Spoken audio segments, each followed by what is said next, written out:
What's up, Power Veterans? It's me, Lady Vet, welcoming you back to the Season 4, Episode 9 review of Power Book 2 Ghost. With only the finale left and with no time to waste, let's get into it. The top of the episode showcased the devil Noma preparing to dress like the queen pin that she is for her wedding. Kane is trying not to choke by wearing his designer tie. Kane's got a lot on his mind, but up front is Monet. He reached out to her, asking if she was coming to his wedding.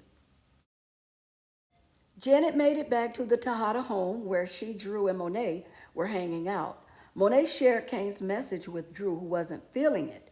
Janet acted as a voice of reason for Monet and Drew to support Kane. Drew asked Diana, who wasn't thinking about it, nor was she thinking about class because she walked out during a test. Also, faithfully attending class, Effie got a notification email of an acceptance to Stanford University. She did everything to compose herself. Tariq noticed Diana walking out of the class but got no answer when he asked her what's wrong. Meanwhile, Braden has posted up on Tariq's bed, going over Elle's pics. Tariq walked in wanting to know what Braden's doing there since he was supposed to be living with Elle. Tariq told Braden that he dodged a bullet because Elle was a distraction and they had to be more focused.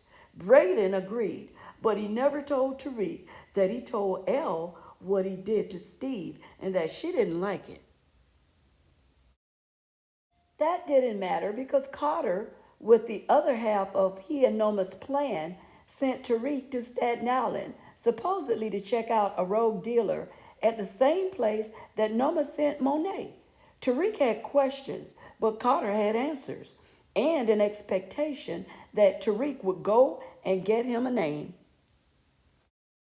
And Drew had a meet with Carter's guys for a pickup where he learned that the guys weren't sure who to report to. They kept talking and Drew kept listening. Drew lost his patience and pulled the strap.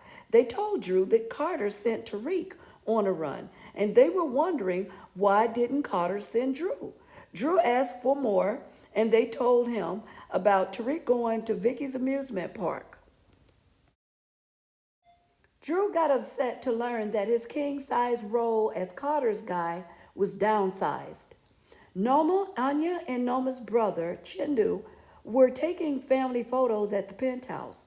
Chindu asked Noma where were her new in-laws, then told her that he was glad that their father couldn't make the trip. Noma was with few words for her brother, only that they would be there soon. Then Chindu asked if anyone was arrested for Lombardi's murder. He also expressed not understanding why Noma shifted to the States and the need for government contracts.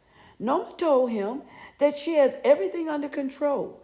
Then he asked her to explain why she's marrying the help, referring to Cain. Monet, Drew, and Diana walked in and was stopped by Kane, who asked why were they there. Noma interrupted Kane and invited the family in. I have posted the entire family dinner's clip for your entertainment. Personally, I was so happy that Monet gave Kane what he longed for but had never gotten, and that's to hear his mom say out of her mouth that he's a good son and that she's aware that she has been putting him down and it wasn't right. Monet reminded Kane that they are family first forever. Kane told Monet that Noma is good for him and would make him partner. Monet tried telling Kane that he can't trust Noma. Drew and Diana interrupted them. Drew and Kane started chirping at each other until Monet put a stop to it and sent them away to enjoy Kane's bachelor party. On her way out, Monet ran into Noma. She pretended to welcome Monet into the family by offering her product, but she had to go to Staten Island to get it. Actually, Monet was sent to die by Noma. Kane and his group sat in their private area. While at the bachelor party, though, Cain had to mute his cousin Bronze as he was telling the guys that he didn't like that Cain didn't invite him to the trop party. And they got the biggest drug empire in the world. Leaving him on pause, they left to enjoy the party. Drew and Diana stayed behind as Drew asked Diana about herself and how she's doing, and Diana admitted that she's struggling. Drew reminded Diana that he's there for her. Drew also told Diana that he might be good enough with his art to get a fellowship in Paris, but Drew was basking in the power that he got from Carter.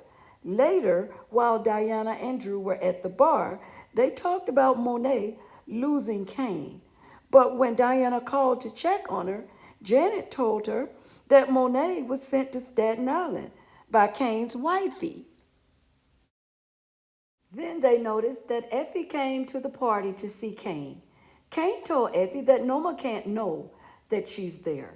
Effie wanted to know why did Cain switch her drop without telling her. She argued that it's not the same and that a random Russian said that Vadim's going to Staten Island. Drew and Diana overheard the Russians headed to Staten Island, knowing that Noma sent Monet there, was suspect to them. Effie and Cain went to a quiet space to talk. As Diana was trying to make it make sense, Drew was thinking that Carter was pushing him out for Tariq, and they ran out when they realized that Monet, Tariq, and the Russians are all in the same place. Cain and Effie talked up on some just before I get married sex. At the same time, Noma and Davis had the same idea. Davis asked Noma once again about marrying Cain. Noma deflected to Davis's penis instead of answering the question. Effie asked Cain to make marrying Noma make sense, and like Noma, Cain said that one thing had nothing to do with another. Cain saw the situation as Effie's out building robots, and he will follow the path of Bumpy, Frank, and Nicky Barnes. Effie stormed out of the room because she wanted out of the game forever, but Cain reminded her that she wanted in the game, and she got it. And there's no out of the game. Effie realized that Cain marrying Noma provided no benefit to her and what she wanted. Monet arrived to the stash. Tariq pulled up on her, and they both realized that they had been set up by Noma and Carter. Too late, because Vadim and his guy got the drop on them, telling Monet that he's been waiting to kill her. Drew and Diana got there shortly thereafter, came up behind Vadim, and took him and his guy out. They told Monet and Tariq why they came there and what they heard. Monet and Tariq knew then that Noma and Carter were teamed up to kill them. So the plan was to be dead for as long as they can without Carter and Noma knowing. They separated the fingertips and burned Vadim and his guy in Monet's car. Noma headed to a meet with Carter and Nico. I dropped a full clip of this for your entertainment. Noma had not heard anything about Monet's death, and when she brought this to Carter, he made it clear that he doesn't work for her and he doesn't control forensics, which will tell them about the bodies found in Monet's car.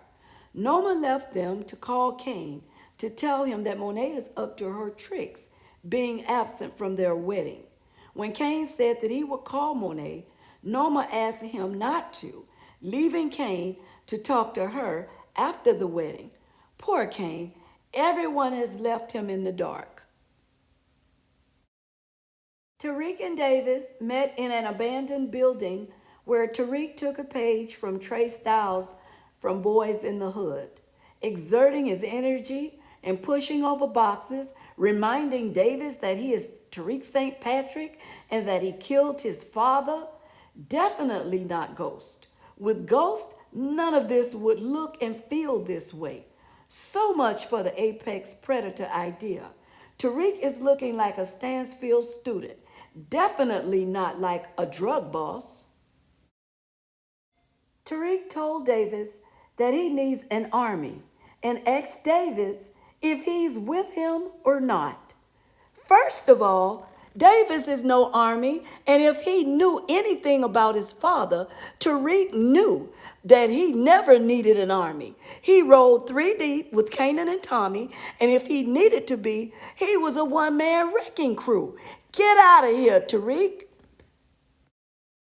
Now, moving on to a real boss, Monet met with Drew and Diana, asking Drew if he had a problem with her saying that it's time for Noma and Carter to go. Now, Drew tried pitching the cop narrative, but Monet reminded him that he's a dirty cop who's trying to kill her. Monet asked them to stand with her, and if not, it's all love. Diana was first up to let her mom know that she was thugging it out with her. Drew thought about it and decided that he was riding with Monet. Unfortunately, this would be the last time Monet hugged her children. Tariq and Davis arrived at the hotel where they all got together for a plan. Tariq asked Monet about Kane working with Noma and Carter.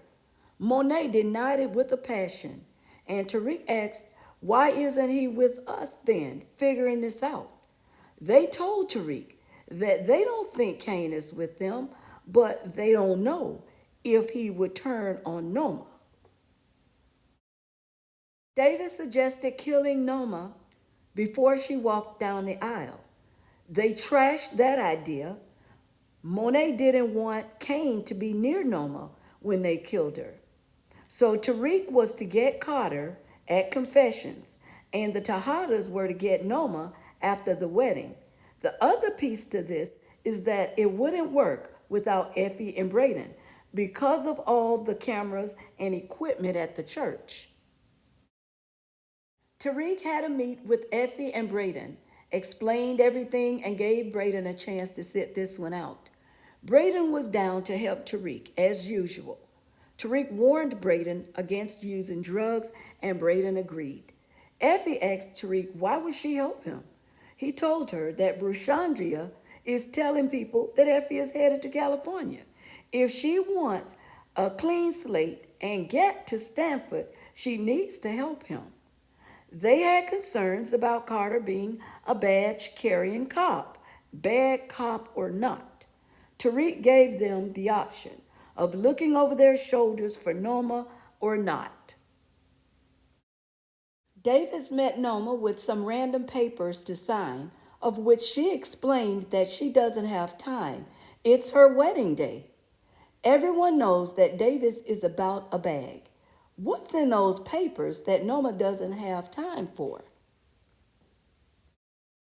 Now, while waiting in the hallway, Davis overheard one of Noma's security guys say that Noma is going to be pissed because Vadim is not responding and hasn't shown up to the drop. Davis intervened and asked him to go with him on Noma's behalf. But when the security guy said that he would speak to Noma, Davis said, "Go ahead if you want to end up like Obi." So they left together going to look for Vadim. Davis took him to a vacant lot and pulled a strap on him. They fought and Davis put him out completely. Davis was nervous, dragged the body away, and attended the wedding, as well as Drew, Diana, Janet, and Bronze. Noma and Kane's wedding was beautiful, and Noma looked stunning. Davis arrived a little late after catching a body and getting cleaned up. Everyone was in attendance except Monet. Both families had the same sad WTF look on their faces, but that's okay. The bride and groom looked happy, especially Kane. Kane managed to get a smile out of Chindu, if you want to call it that. Anya had the sun in her eyes, or she had a stank face. Kane's cousin Bronze and the guys looked like they would rather be anywhere else. Diana, Drew, Chindu, and Anya all threw shade and looked like they needed to steal a smile from Janet. Chindu and Anya used all their energy to force a clap for the couple, while Drew and Diana didn't even bother. Diana gave Janet the side eye. By tasing half of the church's staff, Braden and Effie got into the church. Braden did what he does lately, sniff coke. But together they were able to put security out temporarily for Effie to control the cameras.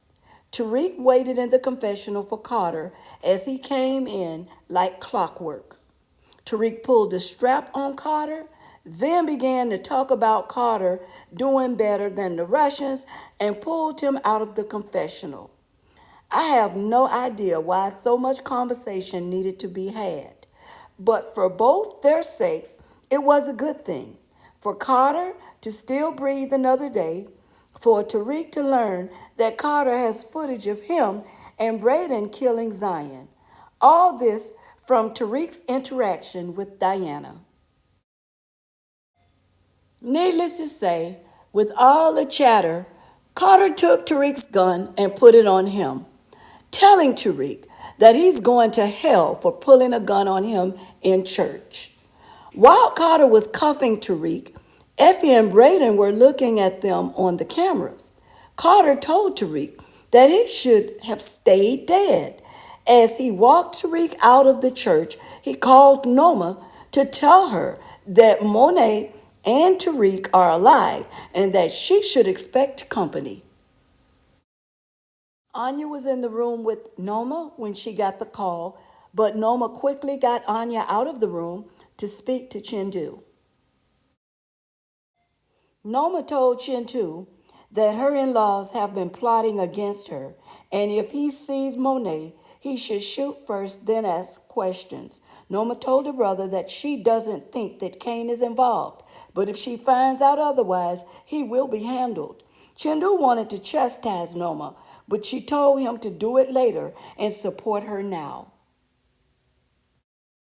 Now, back at the church, Effie and Braden hurried out to follow Tariq and Carter and let Monet know what had just happened. Monet's first thought was her children were with Noma, and she set out to get them. Now, Kane needs to know what's going on, but it would be too late.